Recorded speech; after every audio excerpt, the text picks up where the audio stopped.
What's up? Thank you for tuning in to Sports Hit Radio. I'm your gracious host, Emmanuel. This show is brought to you by under the Space Entertainment Network.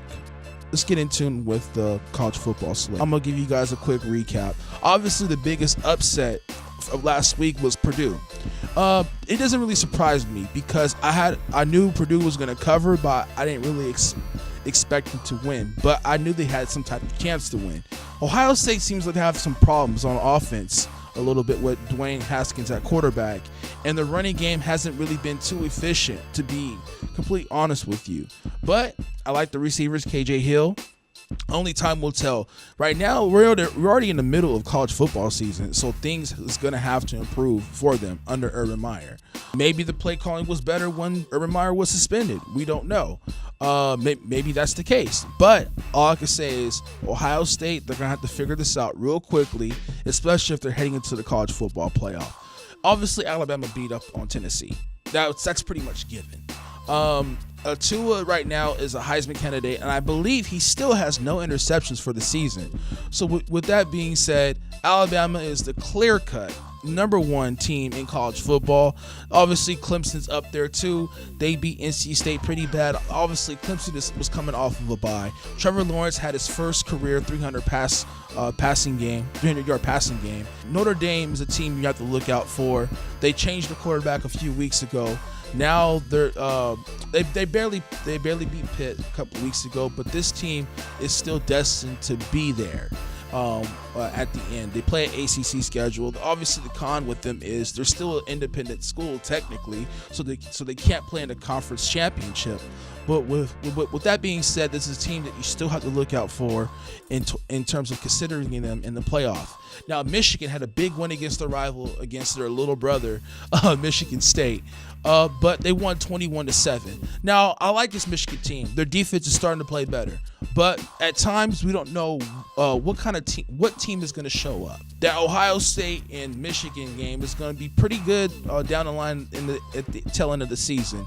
So we'll see how that plays out. Let's go into the Week 9 of college football slate of games. The first game is Texas Tech at Iowa State. Iowa State pulled an upset against West Virginia the previous week before. But Texas Tech, they can score some points. I'm actually going to pick the underdog. I'm going to take Texas Tech in this game on a slight win. If it was that night, I'll probably take Iowa State, but I'm going to take Texas Tech in that win. The next game, you have Miami versus Boston College. Boston College, they're a pretty tough team. They're at home. But I have Miami win this game by at least 4 points. Now, this is a pretty intriguing game. You have Purdue versus Michigan State. Michigan State coming off of a big loss against their rival.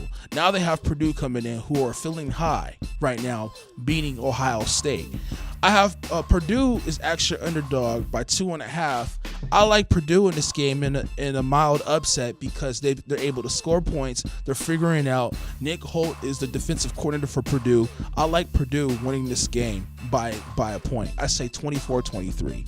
Next game, you have K-State at Oklahoma. What's interesting with this game is you have two teams that have contrasting styles. K-State likes to slow the ball down with Bill Snyder. Then you have Oklahoma with Kyle Murray being a Heisman candidate. With that being said, I like K-State. To slow the game down, keep it close, but I think OU will win at the end.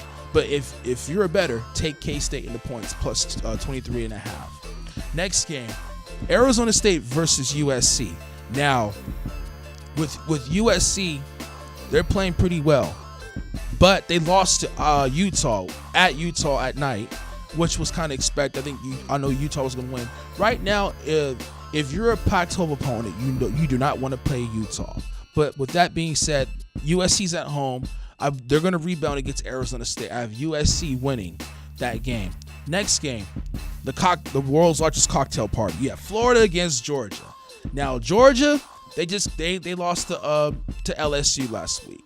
I feel like they're going to be hungry, and I think they're going to beat Florida bad. This is going to be a statement win for them. I have Georgia beating Florida Texas and Oklahoma State. Now, this is interesting. Oklahoma State have been struggling to score points lately. There's been some depth issues at wide receiver. One of them has transferred. We had another receiver, Dylan Stoner, has been battling some type of nagging injuries. They're at home, and they're a home dog against Texas. Texas has been steadily improving, especially against that big win in the Red River rivalry in Dallas, Texas at the Cotton Bowl. But I'm going to take Texas in this game as the road favorite, and I believe they're going to win by at least 4 points. Next game, you have Baylor versus West Virginia. I have West Virginia winning by 3 points. This will be a closer game than what people think. Baylor is a 14-point dog on the road, so if you're better, take Baylor plus 14, but West Virginia will win by 3 points. Next game, Vanderbilt versus Arkansas. Arkansas has seemed to play better. Vanderbilt has had a tendency to play pretty tough. Arkansas should win this game. They're at home. Arkansas, I say by at least 6 points. Duke at Pitt. Now, this is going to be a dogfight because Duke, everybody thinks Duke, they're just a basketball program, but their football program has been pretty good with Cutcliffe as the head coach.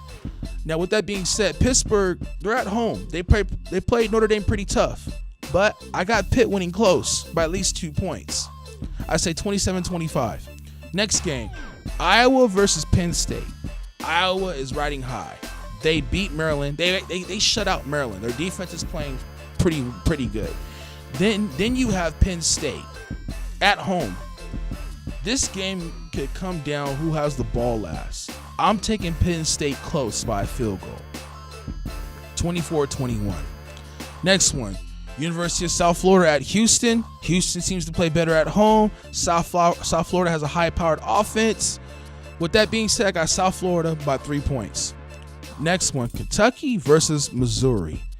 Kentucky, you can make arguments say a little bit overrated based on a little bit on their schedule. Missouri, they're at home. I like Missouri in this game by double digits. Next one, we have NC State against Syracuse. Syracuse, they barely won.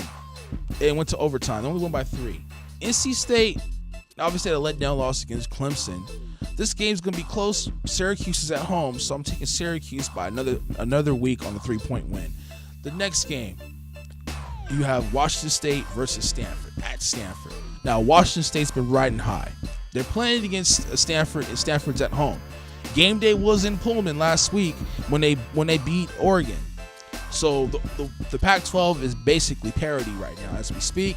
I have Stanford winning, coming off of a bye. They should win. I say they win by at least 4 points. They'll bounce back. And the last game for our slate for college football is Texas A&M at Mississippi State.